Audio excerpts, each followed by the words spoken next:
স্বাগত আজকে বাংলাদেশে আপনাদের সঙ্গে আছে আমি খালেদ মহিউদ্দিন। সম্প্রীতির প্রসারে দরকার অহিংস পরিবেশ, সবার আগে তাই বহুত্ববাদী একটি সমাজ নিশ্চিত করতে হবে রাষ্ট্রকে। এসব নিয়ে আজকের আলোচনা প্রীতির সদর অন্দর।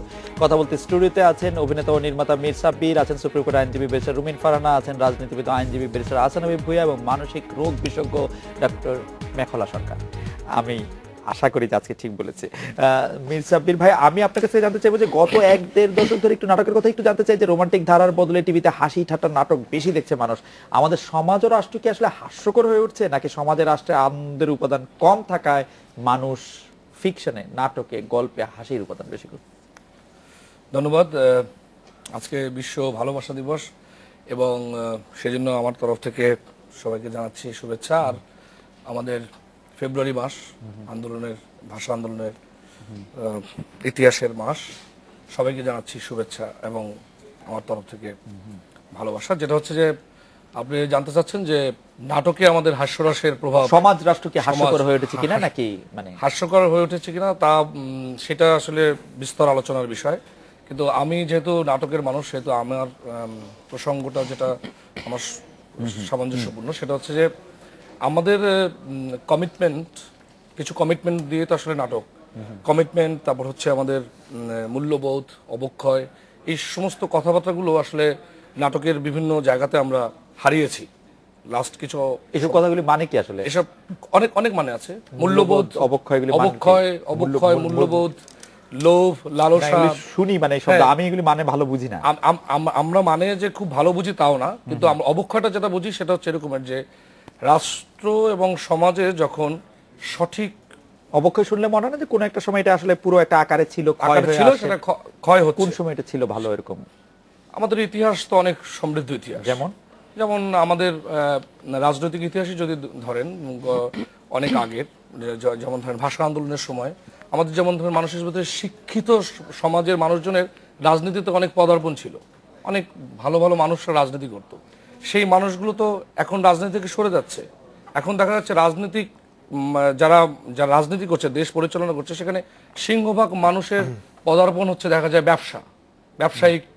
ব্যবসায়িক মানুষরা বেশি রাজনীতিতে জড়িত হচ্ছে। মানে জায়গার লোক জায়গা না থাকলে, মানে যোগ্য লোক যোগ্য স্থানে যদি না থাকে, ব্যবসায়ীর রাজনীতিতে না আসা উচিত না, প্রকৌশলীদের আসা উচিত না। কারো যে সবারই আসা উচিত, সবারই আসা উচিত, কিন্তু সিংহভাগ যদি হয়ে যায় বেশি, ব্যবসায়ী যদি সিংহভাগ হয়ে যায়, তখন সেখানে তো টাকা পয়সা, ক্ষমতা। আমি আপনার সাথে সম্পূর্ণ একমত। এটা মহামান্য রাষ্ট্রপতিও কয়েকদিন আগে বলেছেন যে ব্যবসায়ী। কিন্তু আমি যে জিনিসটা জানতে চাইছি যে ব্যারিস্টার রুমিন ফারহানার কাছে, সাবির ভাই আমি আবার আসছি আপনার কাছে। ব্যারিস্টার রুমিন ফারহানা, আপনি কি মনে করেন যে আমাদের সমাজ ও রাষ্ট্র হাস্যকর হয়ে উঠছে কিনা? আমরা একই ধরনের স্টেরিওটিপিক্যাল, তাকে আক্রমণ করবে, সে তাকে আক্রমণের জবাব দেবে, উত্তর প্রতি উত্তর, এবং আমরা সাংবাদিকদের তা নিয়ে লাফিয়ে ঝাঁপিয়ে পড়বো, এর মধ্যে আটকে থাকছে কিনা আমরা? দেখুন, আজকে যে বিষয়টা রাজনীতিতে সম্প্রীতি, এখানে কথা কিন্তু খুব জরুরি। সদর অন্দর, জি, যেটাই আপনি বলেন, কথা খুব জরুরি, কি আপনি বলছেন এবং একই সাথে কিভাবে আপনি বলছেন। ধরুন আমি যদি একটা কথা বলি আপনি মিথ্যা বলছেন, এটা না বলে যদি আমি বলি আপনি সত্য বলছেন না, কথাটা কিন্তু আমি আহত হব। দুই ক্ষেত্রে আপনি আহত হবেন বটে, কিন্তু প্রথমটাতে যেভাবে আহত হবেন পরেরটাতে কিন্তু একই রকম আহত হব, কারণ আমি এটা বুঝতে পারি। কিন্তু জেনারেলি আমি কিন্তু হব না, আমি ওভাবে হব না, কারণ আপনি সত্য বলছেন, আপনি মিথ্যা বলছেন, আপনি সত্য বলছেন না, আপনি ওইরকম আপনি সত্য বলছেন না, আপনি বোধহয় একই রকম আহত হবেন আমার ধারণা, কারণ আপনি বুঝতে পারেন মানে দুইটার একই আলাদা হয়ে যায় এবং দুই ধরনের আবহ তৈরি করে এট দিস সাইকোলজিক্যালি। দেখেন আমরা পার্লামেন্টেও কিন্তু আমরা ডিরেক্টলি বলতে পারি না আপনি মিথ্যা বলছেন, আমরা বলি যে পার্লামেন্টের কথা জানি না, পার্লামেন্ট ডিরেক্টলি সারাক্ষণ এরকম বলে মিথ্যা, অসত্য বলছেন, সারাক্ষণ এরকম অনেক কথা শুনি যেগুলি পার্লামেন্টে বলা হয়। এবং আরেকটা বিষয় যেটা আমাদের সহিষ্ণুতার বড় অভাব, আমরা সহ্য করতে পারি না। কেউ একটা কথা বললো, সাথে সাথে আমরা পাল্টা আরেকটি আক্রমণাত্মক কথা বলবার জন্য ব্যাকুল হয়ে যাই। We must agree to disagree. আমাদের অন্তত এই ব্যাপারে ঐক্যমত হতে হবে যে বিভিন্ন জনের বিভিন্ন মত থাকবে। মানে কোনো কিছু হতে হবে শুনলেই না মনে হয় যে আপনি কোনো কিছু প্রিচ করতেছেন, মনে হয় হতেই হবে, না হলে কি হবে? না হলে যে এখন যেরকম হচ্ছে সেরকম হবে। অসুবিধা কি যে এরকমের মধ্যে, মানে আমি আপনি সহ্য শক্তির বিষয়টার সাথে আমি একমত, কিন্তু সহনশীলতা বাড়ানোর বিষয়টা আপনি কি মনে করেন যে সমাজ ও রাষ্ট্র একটু হাস্যকর হয়ে উঠছে? মানে কোন অর্থে? মানে যে সমাজ ও রাষ্ট্রে মানে এই যে আক্রমণ, পাল্টা আক্রমণ এবং একই ধরনের ইয়ে নিয়ে, আক্রোশ নিয়ে ঝাঁপিয়ে পড়া, সেই আপনি আমাকে একটা উদাহরণ দেন। আপনাকে আমি উদাহরণ দিব। আপনাকে ধরেন আমি যদি আপনাকে বলি যে আপনি এই কাজটা খারাপ করেছেন, আপনি তখন বলবেন যে আমার আগে ওই কাজটি খারাপ হয়েছে। সত্যি সেটা হচ্ছে রাজনীতিতে এটা খুব সত্যি। যখনই আমরা দেখা যায় যে আমরা বলতে ধরছি একটা দল, যে কোনো একটি দল আরেকটি দলের সমালোচনা করে, বর্তমান প্রেক্ষাপট নিয়ে কথা বলে, তখন দেখা যায় যে আরেকটি দল সঙ্গে সঙ্গে বলছে আপনারা যখন ক্ষমতায় ছিলেন তখনও তো এটা হয়েছে। অর্থাৎ আমাদের ফোকাসটা সবসময় অতীতমুখী। আমরা শুধু যে পেছনে তাকাচ্ছি তা না, পেছনে যেতে যেতে যেতে যেতে একেবারে 1971 সালের মহান মুক্তিযুদ্ধ পর্যন্ত আমরা চলে যাই, পারলে তারও পিছনে যাই। হ্যাঁ, সেটাই।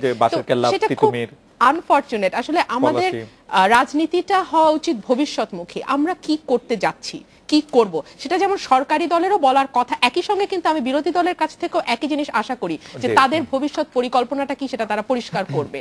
কিন্তু মুশকিলটা হচ্ছে যখনই দেখা যায় টকশোগুলোতে কেউ বসে, দুই তরফে চেষ্টা করে পরস্পরে যেটা আপনি বলছিলেন যে আক্রমণ প্রতিক্রমণটাই মুখ্য হয়ে ওঠে, গুলো বের করে আনতে। বেরিসা হাসান হাবিব ভূঁইয়া কি মনে করছেন যে আপনার কাছে কি মনে হয় যে রাজনীতিটা একটু হাস্যকর হচ্ছে, দেশের সমাজ রাষ্ট্র সবই একটু হাস্যকর, শুধু মানুষকে আক্রমণ প্রতি আক্রমণ, জেতা না জেতার উপর নির্ভরশীল হয়ে থাকছে? খালেদ ভাই, আমি আসলে এটাকে হাস্যকর বা ওভাবে বিশ্লেষণ করতে যাব না। আমি শুধু এটা বলবো যে আজকের যে আলোচনার মূল বিষয় প্রীতির সদর অন্তর বা রাজনীতিক সম্প্রীতি, যেটার কথা রুমিন আপা বলল, দেখুন একটা বিষয় হচ্ছে একটা সোনালী যুগ ছিল আমাদের দেশের রাজনীতিতে। সাব্বির ভাইও যেটা রেফার করছিলেন যে আরো হয়তো 12 বছর 20 বছর 25 বছর আগে আমরা একটা যুগ দেখতাম, সেখানে দেখা যেত যে ভিন্ন ধর্মের কিংবা ভিন্ন রাজনৈতিক মতামতের বা আদর্শের অনুসারী হলেও বিয়ে, জন্মদিন, কেউ মারা গেলে তাদের জানাজা যাওয়া, এটার কিন্তু একটা রীতিনীতি ছিল। আমার বাবাও রাজনীতির সাথে জড়িত ছিলেন। আমরা দেখতাম অন্য দলেরও যদি কেউ মারা যেত বা কারো বিয়ের অনুষ্ঠানে যদি যোগদান করার আমন্ত্রণ পেত, সেখানে কিন্তু যাওয়া হতো। এখন আমন্ত্রণও আসে না, জানাজায় গেলেও মনে করে তো আমন্ত্রণ লাগে না, জান না কেন? না, আমি বলছি যে বিয়ের দাওয়াতেও এখন আর আমন্ত্রণ আসে না, জন্মদিনেও আমন্ত্রণ আসে না, দেয়ারও সেই কালচারটা চলে গিয়েছে। আপনি জান না কেন? আমি তো যাই, আমি তো বলছি না, কারণ আমরা যারা নতুন প্রজন্মের রাজনীতির সাথে নিজেদেরকে সম্পৃক্ত করার চিন্তা ভাবনা করছি, আমরা কখনোই এটা মনে রাখি না। যেমন বিনা দাওয়াতে বিয়েতে যান? তাহলে অবশ্যই যাই, যাব না কিসের জন্য? মানে ওরা দাওয়াত দেন তারপরে যান। কেউ যদি মারা যায় ইনভাইটেড যদি থাকে, সেখানে অবশ্যই যাব।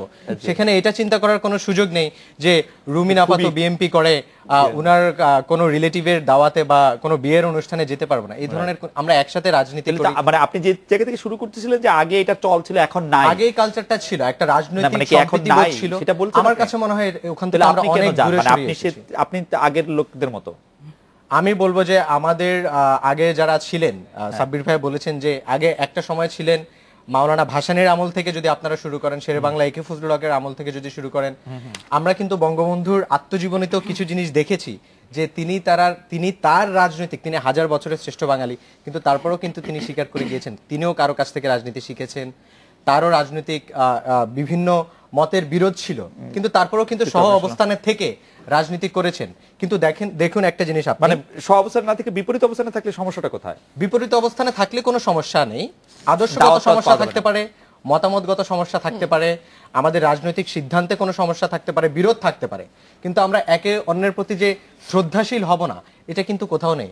আপনি দেখুন এত সমস্যার মাঝখানেও আমাদের মাননীয় প্রধানমন্ত্রী কিন্তু যখন কোকো সাহেব মারা গিয়েছেন, তিনি কিন্তু সেখানে গিয়েছেন। অর্থাৎ আমি যদি এক স্টেপ ফরওয়ার্ড করি আপনার দিকে, আপনারও তো আমার সাথে হাত মিলানোর জন্য, আমি হাত বাড়ালে আপনারও তো আমার সাথে হাত মিলানোর জন্য হাত আগাতে হবে, তাহলে তো আমরা শুধুমাত্র পিছিয়ে যাব। আচ্ছা, এইবার আপনার আর্গুমেন্টের ধরনটা আমি একটু বুঝতে পারছি। ডক্টর মেখলা সরকার, আমি আপনার কাছে একটু জানতে চাইবো যে আপনার কাছে রাষ্ট্র এবং সমাজ কাঠামোর এই বর্তমান অবস্থাটা, পরিস্থিতিটা একটু হাস্যকর মনে হয় কিনা? আমি মূল আরেকটি প্রশ্ন যাওয়ার আগে একটু জানতে চাই। না, হাস্যকর না। আপনারা যেটা নিয়ে আসলে আলোচনা করছিলেন যে আক্রমণাত্মক হয়ে উঠছে কিনা, আসলে যে আমাদের যে মানসিক যে একটা ডিফেন্স মেকানিজম কাজ করে, সাইকোলজিক্যাল ডিফেন্স মেকানিজম কাজ করে, যখনই হলো যে মানে আমাদের মধ্যে কিন্তু এটা খুব ন্যাচারাল প্রবণতা যে আমি নিজেকে সবসময় ডিফেন্ড করতে চাবো। কাজে কোনো ব্যাপারে যদি আমার দিকে হলো কোনো দোষারোপ হয় বা কোনো রকমের আমার মতামত নিয়ে যদি কোনো প্রশ্ন ওঠে, সেখানে স্বাভাবিকভাবে আমার নিজেকে স্টাবলিশ করার জন্যই কিন্তু এক ধরনের এই যে ডিফেন্সিভ অ্যাটিটিউড, এটা কিন্তু হলো ন্যাচারাল। কাজে এটা আমি বলবো না যে ইদানিং যে খুব আক্রমণাত্মক হয়ে উঠছে তা না। আক্রমণ এই মনোভাব কিন্তু হলো সবসময় ছিল, এখন হয়তো বা কিছুটা প্যাটার্ন চেঞ্জ হয়েছে। এখন মিডিয়ার কল্যাণে আমাদের একদম সামনাসামনি এসে আমরা জনগণ দেখার সুযোগ পাচ্ছি। কাজে এই আক্রমণগুলো আমরা স্পষ্ট করে বা অন্যভাবে আমরা দেখতে সুযোগ পাচ্ছি। মানে আমি বলবো প্যাটার্নটা চেঞ্জ হয়েছে। মীর সাব্বির ভাই, আমি একটা অন্য প্রসঙ্গে আসি যে আমরা আজকে আপনার সঙ্গে যখন অনুষ্ঠান আগে কথা হচ্ছিল, আমি বলছিলাম যে আমরা নাগরিক হিসাবে এই আক্রমণ প্রতি আক্রমণ এবং রাজনীতির ক্ষোভ, আক্রোশ এবং প্রতি আক্রোশগুলো আপনি কিভাবে দেখেন বা আপনার কাছে কিরকম মনে হয়? যদি আমি একজনকে আপনাকে সাধারণ নাগরিক মনে করা খুব কঠিন, কিন্তু সাধারণ নাগরিক ধরে নিয়ে যদি আমি আমরা সবাই সাধারণই, আসলে সাধারণ। দেখেন, রাজনৈতিক সংস্কৃতির যে আলোচনা করতে চাচ্ছি আমরা, সেটা হচ্ছে যে দেখেন, সংস্কৃতি তো আসলে পরিবার থেকেই, রাজনৈতিক সংস্কৃতি আসলে পরিবার থেকেই তৈরি হয়। পরিবারে যেমন বাবা মায়ের কাছ থেকে আমরা যে শিক্ষা গ্রহণ করি, সেই শিক্ষাটাই তো আসলে আমাদেরকে বেসিক্যালি সমস্ত জীবন চলার পথে কার্যক্রম দেয়। তেমন বন্ধু, আমাদের বন্ধুত্বের যে সংজ্ঞা যদি আমরা করি, সেই বন্ধুত্বের জায়গা যদি একজন আমাকে যদি প্রশ্ন করেন তোমার কাছে বন্ধুত্ব কি, আমি তখন বলবো যে বন্ধুত্ব হওয়া উচিত বইয়ের সঙ্গে। দেখেন, বইয়ের সঙ্গে কিন্তু আমাদের কানেকশন নাই। বইয়ের সাথে কানেকশন, বই পড়ার ব্যাপারে কিন্তু সেই কানেকশনটা নাই। বই কিন্তু একটা মানুষকে কিন্তু তার বই তো সবই মনে করেন, অনেক ধরনের বই আছে। আমি বলছি যে মলাটে থাকলে বই, হ্যাঁ, বন্ধুত্বের যে জায়গাটা, সেই জায়গাটাতে আমাদের অবক্ষয় হয়েছে বিভিন্ন রকম ভাবে। আমরা আস্তে আস্তে করে সরে গেছি। যেমন ধরেন একজন রাজনীতিবিদের কাজ, রাজনীতিবিদ হচ্ছে সে তার বিবেকের জায়গা যদি বলে, সে দলের বিবেকের কথা চিন্তা করে, যে তার রাজনৈতিক যে বিবেকটা তার দল কিনে চিন্তা করে। আর যারা বুদ্ধিজীবী সে চিন্তা করে তার তার তার যে নিজের ভিতরের যে মানুষটা, সে মানুষটা মানুষের সামনে সাদাকে সাদা বলা, কালোকে কালো বলা, এবং সত্যকে সত্য বলা, মিথ্যাকে মিথ্যা বলা। এই যে সত্য কথাটা বলা, সেই বলাটায় যখন কমতি হয় সর্বক্ষেত্রে, আমি বলছি যে একজন বিবেকমান মানুষ এবং একজন রাজনীতিবিদ, আমি দুজনকে আলাদা করলাম। আলাদা করে যদি আমরা রাষ্ট্র পরিচালনার ক্ষেত্রে রাজনীতিবিদদেরকে আপনি বিবেকহীন বলবেন? না, বিবেকহীন বলছি না। আমি বলছি যে যদি বিবেকহীন তো না, বলছি যে ক্ষমতা এবং টাকা, ক্ষমতা এবং টাকা তো ভাই বোনের মতো, তারা তো হাত ধরে চলাচল করে। এখন দুজন যদি একসাথে হয়ে যায়, যে ক্ষমতা এবং টাকা তো মানুষকে, ধরেন একজন মানুষের যোগ্যতা যদি থাকে এবং সেই যোগ্যতার তখনই সে মরে যায় যখন তাকে অর্থ তার ভিতরে বেশি মাত্রায় প্রবেশ করে। তার মানে আপনি অর্থকে একটি অনর্থের জায়গা থেকে দেখতে অর্থ অবশ্যই অনর্থের জায়গা। আমি আবার বেসির উদ্দিন ফারহানার কাছে আসি একটা কুইক প্রশ্নের জন্য, যে বেসির উদ্দিন ফারহানা, আমরা গত বছরের জানুয়ারি ফেব্রুয়ারি মার্চ মাসে থেকে এইবারে জানুয়ারি ফেব্রুয়ারি মার্চ অনেক অন্যরকম দেখছি। এবার আন্দোলন সংগ্রাম এবং অন্য যে খারাপ ঘটনাগুলি সেগুলি নেই।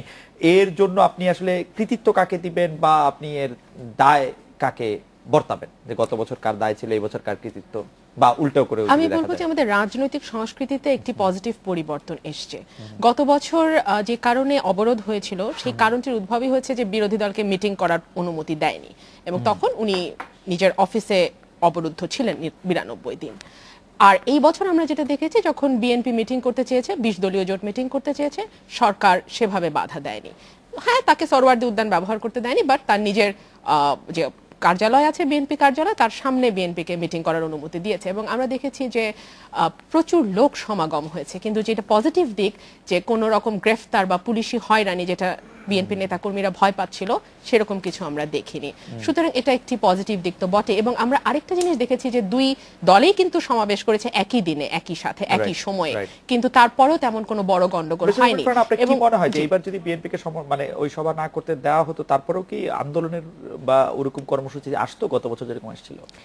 হয়তো সেভাবে আসতো না, কিন্তু এখন যেই কথাটা আমি বলতে পারছি যে রাজনৈতিক একটি পজিটিভ ভাইব্রেশন আমরা দেখছি, সেটা হয়তো আমি এখানে এসে বলতে পারতাম না আপনাকে। আর আরেকটা বিষয় যেটা, যে ওই মিটিং এ দুই দলের বক্তব্যগুলো যদি আপনি লক্ষ্য করেন, আপনি কিন্তু যদিও খুব দূরের বংশীধ্বনি মনে হতে পারে আপনার, তারপরেও আপনি একটু বোধহয় পজিটিভ অ্যাটিটিউড আপনি দুই দলেই দেখবেন। কারণ দুই দলের সংলাপের কথা কিছুটা হলেও বলেছে, সৈয়দ আশরাফও বলেছেন এবং বিএনপি চেয়ারপারসন তো খোলাখুলি বলেছেন যে একটি সংলাপের আহ্বান জানানো। সংলাপের কথা কিন্তু আওয়ামী লীগ বলছে যে আপনার বিএনপি যদি জামায়াতকে ছেড়ে তারপরে হচ্ছে যে আরো কিছু বিষয় নিয়ে কথা বলে, সেটা কিন্তু মানে সবচেয়ে মজা কি একবার এক এক শর্ত দিচ্ছে। আবার এমনও কথা বলছে যে বিএনপির সাথে কেন বসবো, বিএনপি তো নিজের জোর প্রমাণ করতে পারেনি, এমন কথাও এসছে। তো এখন জোরটা কিভাবে প্রমাণ করবে, বা বিএনপির সাথে বসবার কি আছে, এরকম কথা আমরা শুনেছি। আমি একটু ব্যারিস্টার আহসান হাবীব ভূঁইয়ার কাছে একটু জানতে চাইবো যে বিএনপি কে খুব দুর্বল মনে হয় কিনা আপনাদের, এবং দুর্বল মনে করে আপনারা বিএনপি থেকে একটু ইয়ে থাকছেন কিনা। আমরা মানে বসার ব্যাপারে অনীহা দেখাচ্ছেন কিনা, উপেক্ষা করছেন কিনা, বিএনপিকে খুব ক্ষুদ্র বলে ইয়ে করছেন কিনা। আমরা একটা বিরতি নিচ্ছি, বিরতির পর ফিরে এসে আপনাকে শুনবো। ডক্টর মেঘলা সরকার এই বিষয়ে আমার একটি প্রশ্ন আছে। ফিরে এলাম আজকের বাংলাদেশে। ব্যারিস্টার আহসান হাবীব ভূঁইয়া, আমি আপনার কাছে জানতে চাইছিলাম বিরতির আগে প্রশ্নটি তুলে ধরছেন। প্রথমত বলতে চাই, বিএনপিকে দুর্বল দল মনে করার মতো এত দুর্বল চিত্তের দল বাংলাদেশ আওয়ামী লীগ নয়। আর এখন আমরা যেভাবে কাজ করে যাচ্ছি দেশের জন্য, জনগণের জন্য, সেক্ষেত্রে বিএনপিকে নিয়ে চিন্তা করার দায়িত্ব বিএনপির উপরেই ছেড়ে দিয়েছি। তারাই চিন্তা করুক, সামনে তাদের সম্মেলন আছে, তাদের পক্ষ থেকে জানানো হয়েছে আমাদের তরফ থেকে যাতে সরকারের পক্ষ থেকে বিভিন্ন ধরনের সহযোগিতা করা হয়, আমরা চেষ্টা করছি।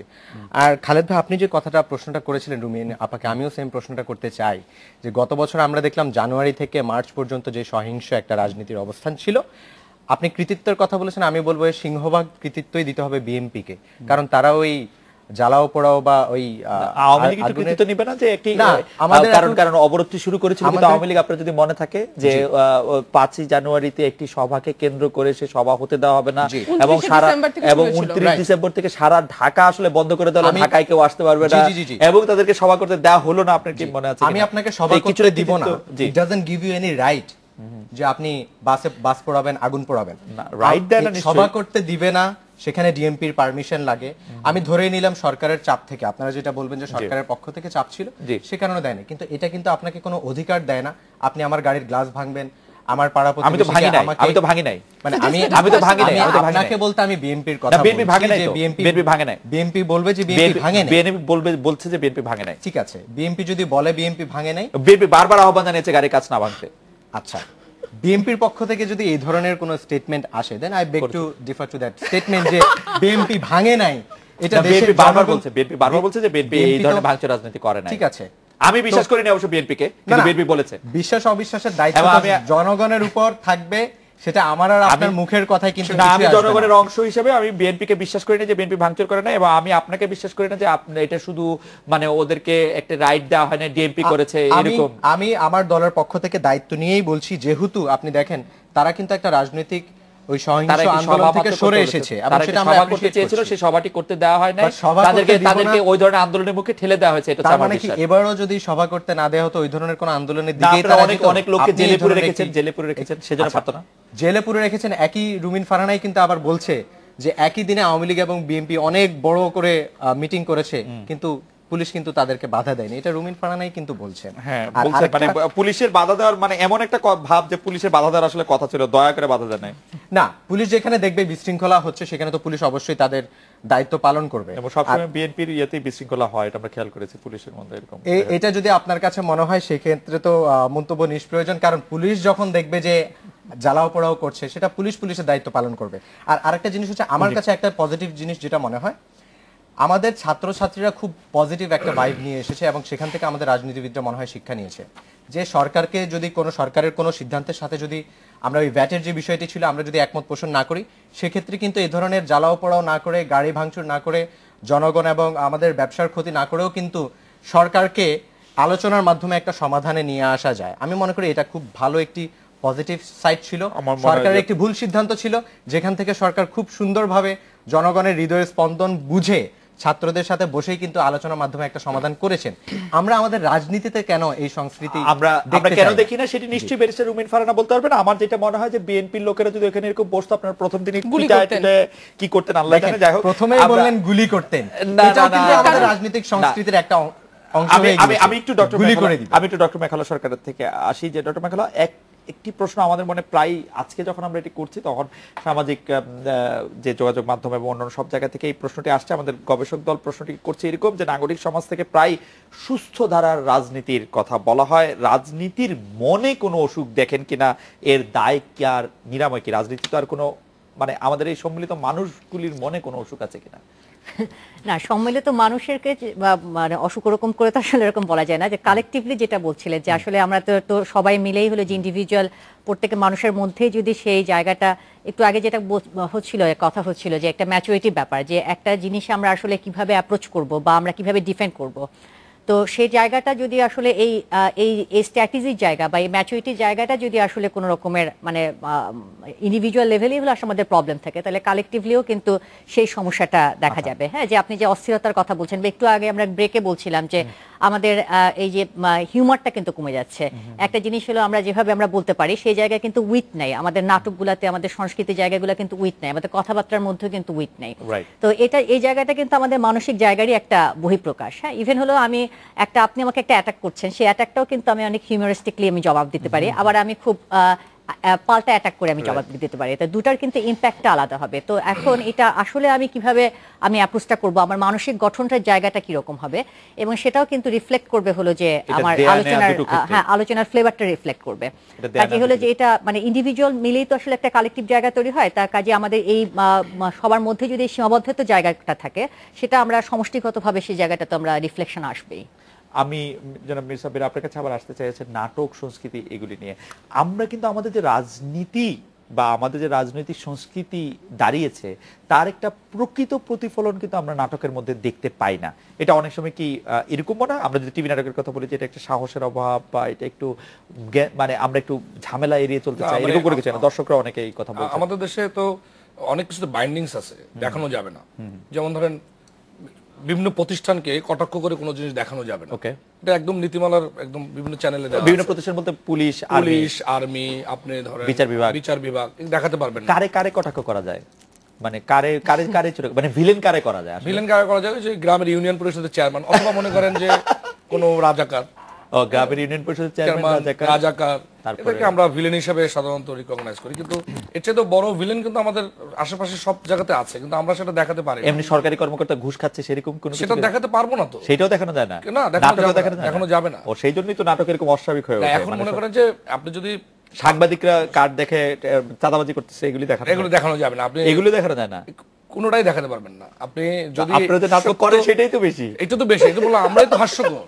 আসলে যে প্রশ্নটা করেছে যে আমরা হাস্যকর, মানে কি আমরা নিজেরাই হাস্যকর হয়ে যাচ্ছে আস্তে আস্তে, কারণ হচ্ছে আমরা দেখাতে পারছি না। যেটা আমার মনে হয় যে যান্ত্রিকতার কারণে আমরা অনেকটা বেশি আড়ষ্ট হয়ে গেছি। আমাদের চলাচলে, আমাদের বিভিন্ন রকমের ভাবনায় আমরা এত বেশি মানে যান্ত্রিক হয়ে গেছি, যার ফলে আমরা আমাদের সত্যটা এবং সুন্দরটা আমরা আসলে সুন্দর করে দেখাতে পারছি না, এবং সব জায়গায় আমরা বাধাগ্রস্ত হচ্ছি। আপনি যেটা বলছেন যে আমরা দেখাতে পারছি না কেন। এখন যদি একটা মানুষ যে ঘুষ খায়, আপনি দেখবেন যে ক্রাইম পেট্রোলের মতো অনুষ্ঠান হয় বিভিন্ন চ্যানেলে, আমি দেখতে পাই, তখন দেখায় যে ভূমি অফিসে ঘুষ খাচ্ছে, অসংখ্য প্রোগ্রাম হয় টিভিতে, দেখা যাচ্ছে পুলিশ আমাদের তালাশে অসংখ্য, এটা কোনো রেজাল্ট তো হয় নাই।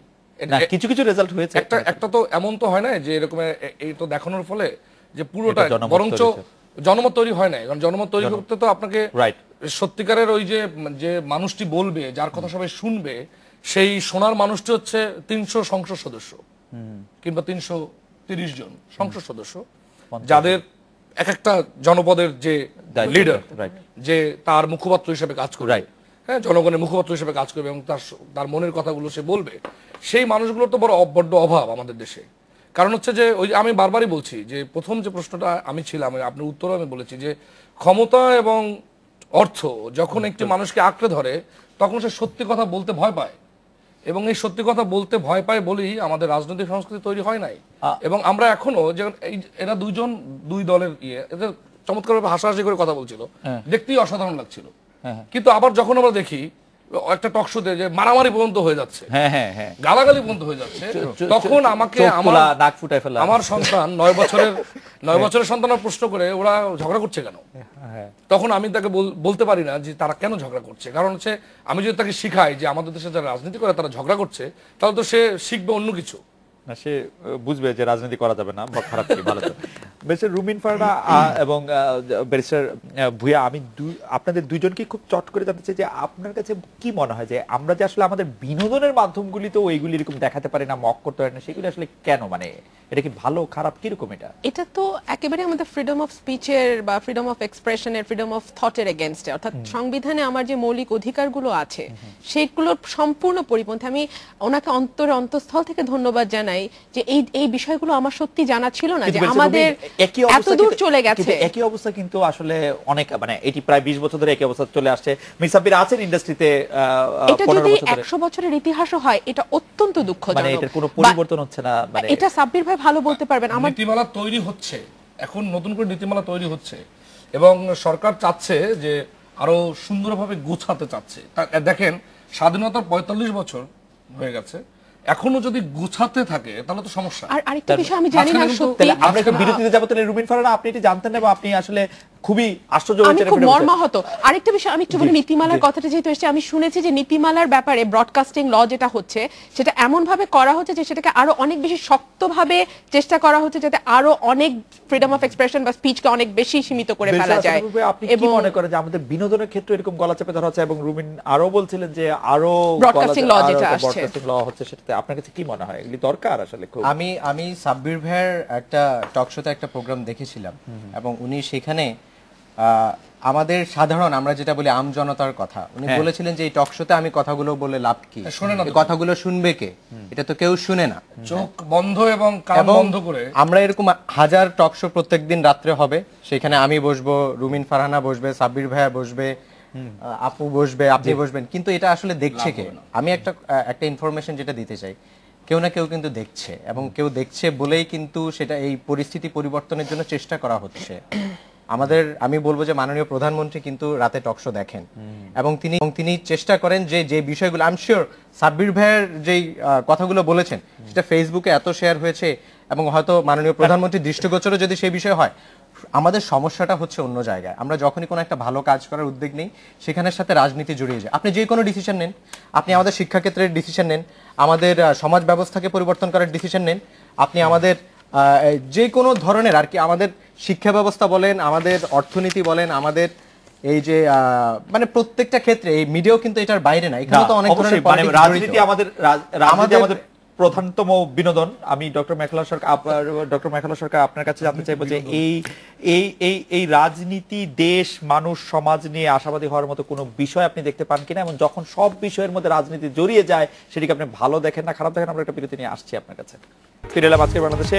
ডক্টর মেখলা সরকার, দেশ মানুষ সমাজ নিয়ে আশাবাদী হওয়ার কোনো বিষয় আপনি দেখতে পান কিনা, রাজনীতি সবকিছুর মধ্যে ঢুকে যায়, সেটি মাথায় রেখে যদি একটু বলেন। হ্যাঁ, আসলে আমাদের সব জায়গায় যে অ্যাকচুয়ালি মানে পলিটিক্যাল বিষয়টা ইন্টারফেয়ার করে এটা আমাদের একটা বড় ধরনের লিমিটেশন। কিন্তু তারপর আমি বলবো হলো আমি বিশেষ করে আমার যে পেশাগত কারণেই আর কি, যে আমি যেহেতু মানুষের মন নিয়ে কাজ করি, অ্যাকচুয়ালি কিন্তু আমরা মানুষ এবং জাতি সবসময় কিন্তু এটা হলো মানে এগোবেই আর কি। হ্যাঁ, এবং আমাদের যে পজিটিভ যে জায়গাগুলো আপনার যদি আরো গত মানে 10 বছরের দিকে আমরা দেখি যে পজিটিভ অনেক কিছুই কিন্তু আমাদের ফ্লারিশ করছে। হ্যাঁ, এটাও ঠিক হলো যে অনেক অপ্রত্যাশিত এবং হলো অনেক নেগেটিভ জিনিসও আবার আমাদের মধ্যে ঢুকে গেছে এবং অনেক অপ্রত্যাশিত ঘটনাগুলো অনেক বেড়ে যাচ্ছে। কিন্তু সব দিক থেকে যদি আমি বিবেচনা করব যে আমাদের যে পজিটিভ যে ইনস্টিংক্টগুলো আছে এবং পজিটিভ যে আমাদের জায়গাগুলো আছে সেই জায়গাগুলো কিন্তু অনেক জায়গাগুলো সেখানে বিকশিত হচ্ছে এবং বিকাশের স্কোপ আছে। তো আমাদের মানুষের জায়গা যদি আসলে আরেকটু হলো আমাদের টলারেন্স লেভেলটা আমাদের বাড়ে এবং আমাদের যদি এই পজিটিভ জায়গাগুলো আমাদের আরো যদি এটা এক্সপ্যান্ড করার মতন আসলে মানুষের জায়গাটা যদি আমাদের একটু নার্চার করার ব্যাপারটা থাকে, তাহলে আমার মনে হয় যে এই জিনিসটা আরো চমৎকার করে আগাবে। তবে কিছু কিছু জায়গা আসলে হলো যে কন্ট্রোল করা উচিত, এটা রাষ্ট্রের দায়িত্ব। আর একটা ব্যাপারে গুরুত্বপূর্ণ যে মিডিয়ারও কিন্তু একটা বিরাট ভূমিকা আছে। আমাদের কিন্তু এই মাইন্ড সেট আপটা কন্ট্রোল করতে, এবং আজকাল যারা ছোট বাচ্চারা আছে যারা হলে টিভি দেখে বড় হচ্ছে বা মিডিয়া নানা জিনিস দেখে বড় হচ্ছে, এই নানা ধরনের কথাবার্তা টক শো এগুলো কিন্তু নানাভাবে ইনফ্লুয়েন্স করে। একটা 13-14 বছরের বাচ্চা এই যে আমরা কথা বলছি এই কথাগুলো হয়তো বা বড়দের কানের মধ্যে দিয়ে ঢুকলে বের হয়ে যাবে, কিন্তু একটা ছোট বাচ্চা কিন্তু ছোট ছোট শব্দগুলো পিক করবে, কারণ এই সময়টা হলো তাদের নানা কিছু নিয়ে চিন্তা করার সময়, একটা বিষয় নিয়ে ভাবার সময়। কাজে তাদের এই মানে আমি বলবো একটা জেনারেশন তৈরিতে একটা টিভির কিন্তু একটা বা টিভি বা যে কোনো মিডিয়ার কিন্তু একটা বিরাট বড় ভূমিকা আছে। তো মিডিয়া যদি এই জায়গাগুলো পজিটিভ জায়গাগুলো আমি বলবো যে এমফাসিস করতে পারে, সেই জায়গাটা কিন্তু অবশ্যই হলো আমাদের আশাবাদী হওয়ার স্কোপ রয়েছে। মির সাব্বির, আমি যেটি আপনার কাছে জানতে চাইবো যে মানে এই যে শব্দ পিক করে বা ওই জায়গা থেকে আপনি বাংলাদেশে গণমাধ্যম যেটি আসলে সংবাদ নিয়ে কাজ করে বা সংবাদ সংক্রান্ত অনুষ্ঠানে কাজ করে, যেগুলি বিনোদন নিয়ে কাজ করে, দুটি বিষয়ের কতটা কৃতিত্ব দেখেন যে আমরা আসলে কি করতে পারছি আমাদের গণমাধ্যমে আমাদের পরবর্তী জেনারেশন তৈরি করার ক্ষেত্রে?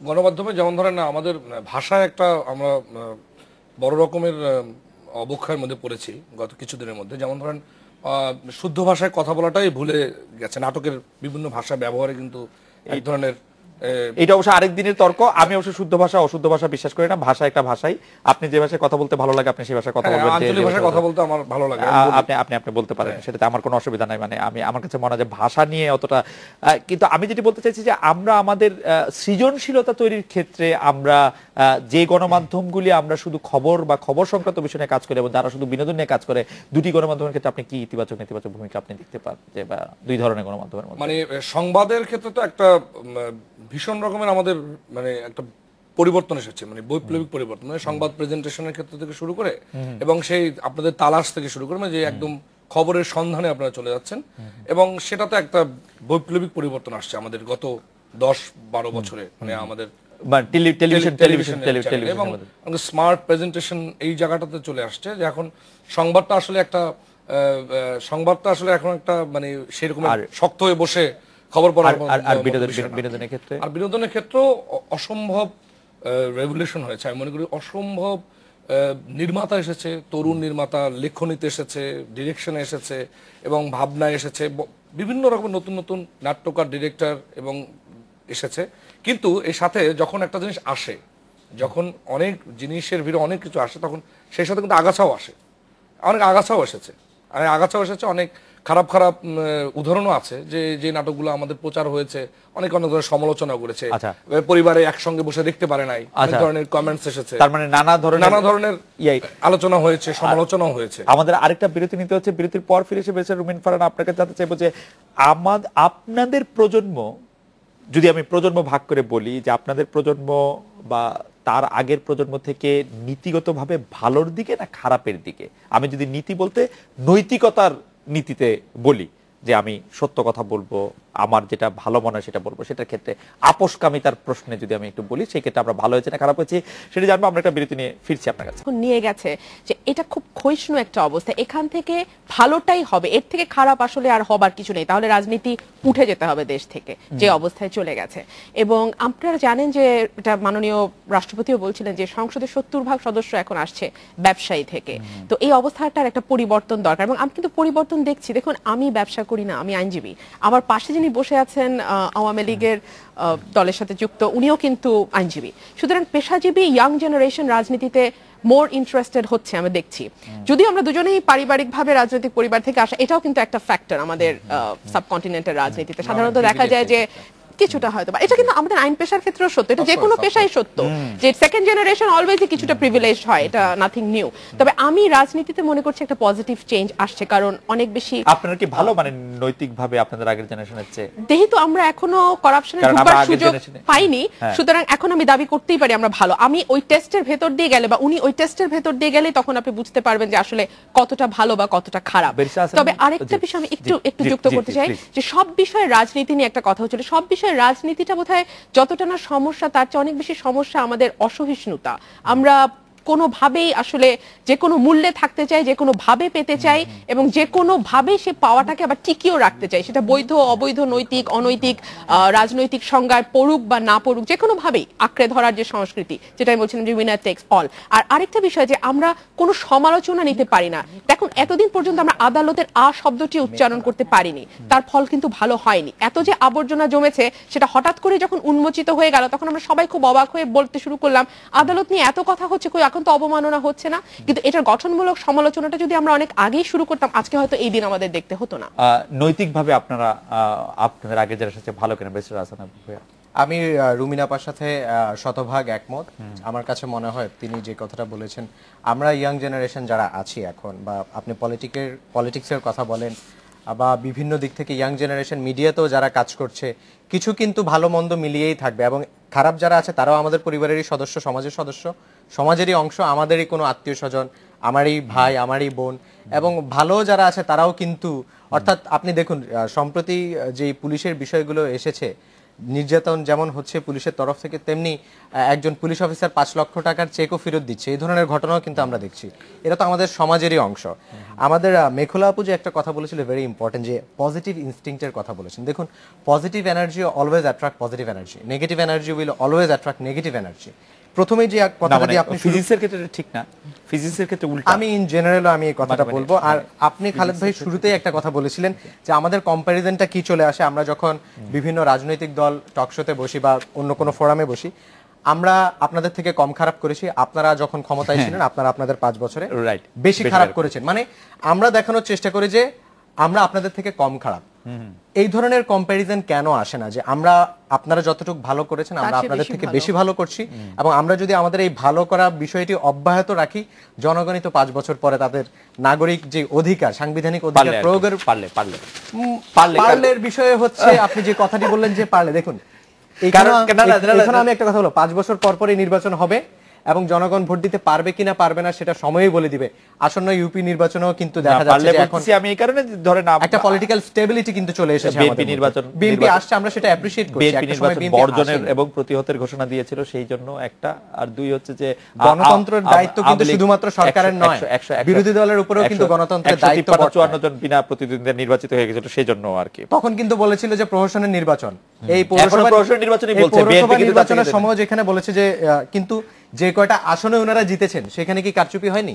আওয়ামী লীগ যেখানে জিতেছে সেখানে কারচুপি হয়েছে, করে উঠতে পারে না। একইভাবে ইলেকশন হয়েছে। আমরা একটু ডক্টর মেঘলা সরকারের কাছে যাই, রুবিন ফারানা নড়েচড়ে পড়ছেন, আমাদের সময় শেষ, মানে আমরা কথা বলতে পারবো না। আমরা একটু ডক্টর মেঘলা সরকারকে ওই কথাটি আমি আবার ফিরে আসি যে আমাদের আরেকজন দর্শক, আরো অনেক দর্শক আবার বলছেন যে দেশ, মানুষ, সমাজ নিয়ে আশাবাদী হওয়ার জায়গাটি আপনি কোথায় থেকে তৈরি করতে পারবেন বা দেখছেন কিনা, কোথা থেকে? আমাদের মানে আমাদের আগের যে দুজন বক্তা তাদের মানে প্রসঙ্গ ধরে আছি যে আমাদের আসার জায়গাটা কিন্তু আমাদের হলো তরুণ সমাজ এবং আমাদের ইয়াং জেনারেশন। কারণ হলো যে এটা কিন্তু খুবই ন্যাচারালি যে আমাদের ইয়াং জেনারেশন কিন্তু সবসময় হলো যেটা বলছিলেন যে তারা বেশি অনেস্ট কিনা, এটা কিন্তু সবসময় তারা অনেস্ট থাকবে, তারা সবসময় বেশি স্বচ্ছ থাকবে।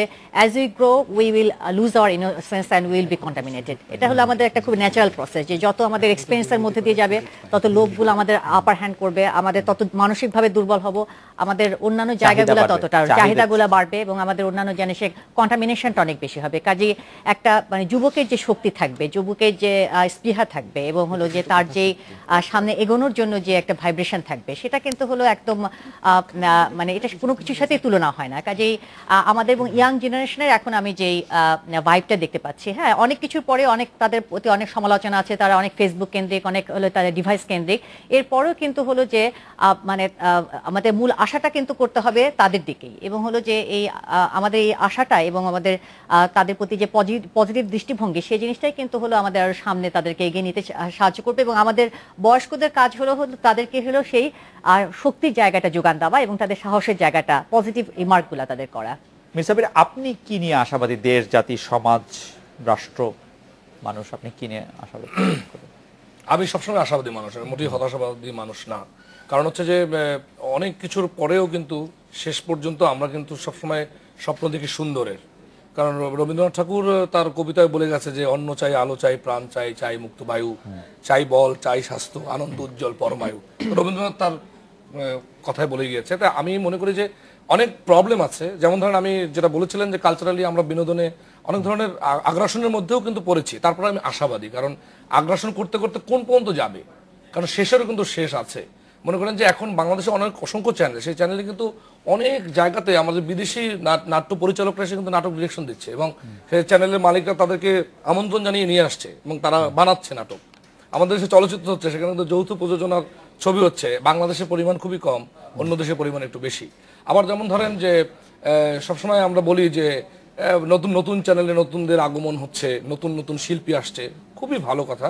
কিন্তু সেই সাথে বললাম যে বন্যার সময় যেমন অনেক জিনিস আসে, তেমনি আগাছাও রেখে যায়। যেমন ধরেন আমরা সবসময় বলি কি যে আমাদের দেশে সবাই শুধু ইন্ডিয়ান চ্যানেল দেখে, ইন্ডিয়ান কুটনামি শিখছে, এই শিখছে, সেই শিখছে, কিন্তু ওটার পরেও কিন্তু আবার অনেক চ্যানেল, যেমন সুলতান সুলেমানের কথা আমি বলছিলাম একটা নাটকের কথা, যে সেটাও আবার অনেকে দেখে, কিন্তু ওই সময় কিন্তু ওই সংস্কৃতির সমালোচনা করে না কেউ, কারণ ওটা আমাদের সংস্কৃতির খুব কাছাকাছি, মানে ধর্ম আমাদের আকৃষ্ট করে রেখেছে। তো সো আমরা যেটা বলছিলাম যে আপনারা যে গরিবীপনা আমাদের মেন্টালিটির ভিতরে আছে, যে আমরা ছোটবেলায় যেমন আপনি অনেক রকম আশাবাদ দেখছেন, অনেক রকম আশাবাদ দেখছি এই কারণে। কিন্তু আমি একটা কথা বলতে চাই লাস্ট, সেটা হচ্ছে যে যেমন খুশি তেমন সাজা আমরা ছোটবেলায় করতাম, ওখানে নির্দিষ্ট করা থাকতো যে ভিক্ষুক সাজা যাবে না, পাগল সাজা যাবে না, তারপর হচ্ছে লুলা খোড়া এগুলো সাজা যাবে না।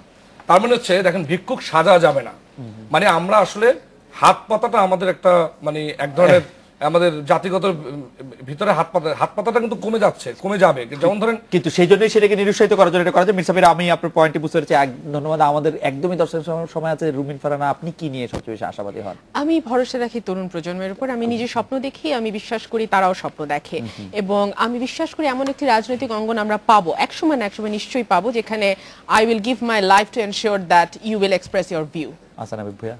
আমি রুমিন আপার সাথে শতভাগ একমত। আমার কথা হচ্ছে রাজনৈতিক প্ল্যাটফর্মে তিনি ভিন্ন মত পোষণ করতে পারে, তার আদর্শ ভিন্ন, আমি তার সম্পূর্ণ বিরোধিতা করব, কিন্তু একই অবস্থানে থেকে পারস্পরিক সম্প্রীতি বজায় রেখে আমরা একে অপরের বিরুদ্ধে ডক্টর মেঘালা সরকার বেসা, আসান হাবিব ভাইয়া বেসা, রুমিন ফারহানা এবং মির সাব্বির, আপনাদের অনেক ধন্যবাদ দিয়েছিল। আজকে বাংলাদেশে দেখা হচ্ছে আগামীকাল এই সময়। শুভরাত্রি।